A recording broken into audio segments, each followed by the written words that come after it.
Welcome to Stars Podcast. Through self-defense, mixed martial arts, nutrition, family, and all things in between, we share our journey of how we hack our mind and body to get the maximum return out of each day. Thank you for joining us. Enjoy the journey. Hey guys, welcome back to Stars Podcast, your growth mindset mecca. This is your host, Ron Jordan, coming at you from Rocinante Studios in Slippery Rock, PA.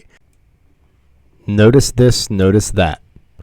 Staring down at the busy street, the wind gusts and my foot slips from the edge.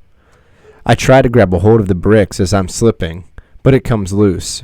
Staring upward at the sky as if I were lying in a meadow with luscious grass all around me, I am content. Except I am plunging towards a certain death right at the moment. I have no thoughts of clarity at this moment. I'm just falling and looking at the sky as I get further from it and closer to the ground. 6:30 a.m., waking up. 6:35 a.m., shower, shave. 6:45 a.m., get dressed, hair.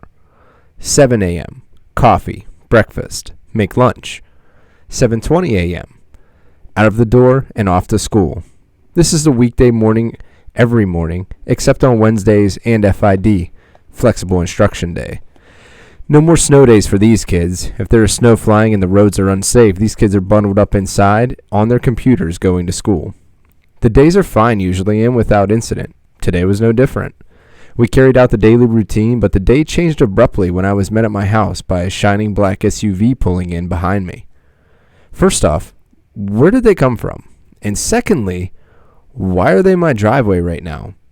I remember pulling into the development and nobody was behind me.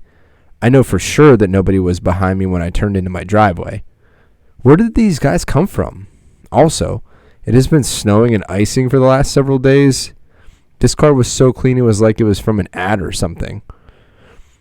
But nobody got out of the car. The vehicle started to rumble and then vanished. I'm talking poof, gone, see ya. Your dad left you 10 years ago for some cigarettes, gone. Nowhere to be found. There were no tire tracks where the vehicle was.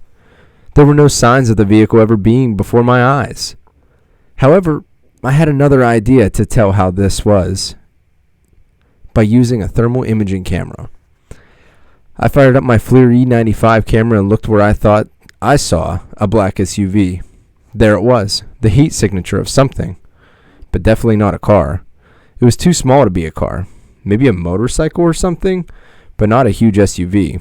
What did I just see? I went back inside and sat at my kitchen table.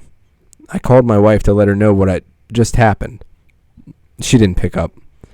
As usual, she has her phone attached to her hand until I call. So typical. I hang up. The phone rings right back. It's her calling me back. Maybe I shouldn't have been so harsh about her not picking up. Nah. Anyhow, I pick up the phone and answer. The other end can only be described as a horror scream. And click.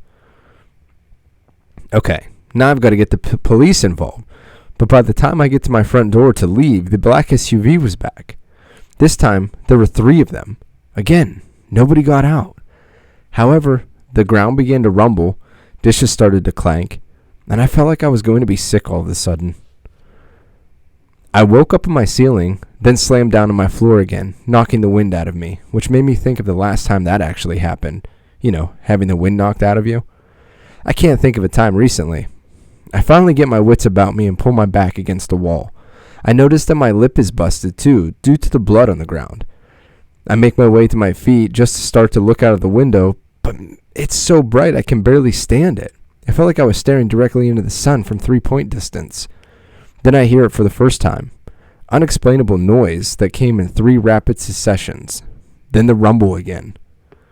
The world was silent and dark now. It is soon interrupted by the bright light again and loud sound followed by the rumble. The rumble seemed really distant this time, like it happened on the block, but not on my neighbor. I could see now. I could see my entire housing development. But we were not in Slippery Rock anymore. This was very different.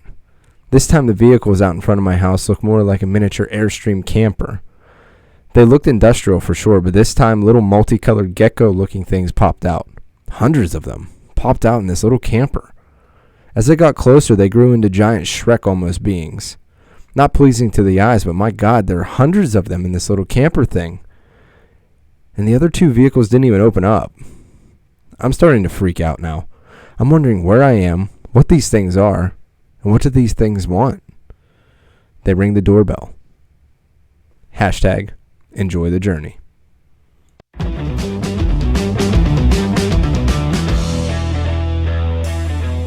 So the journey has begun.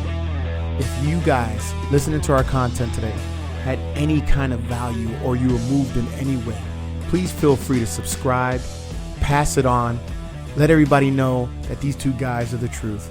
They're out here just trying to do good things to make good people. Thanks.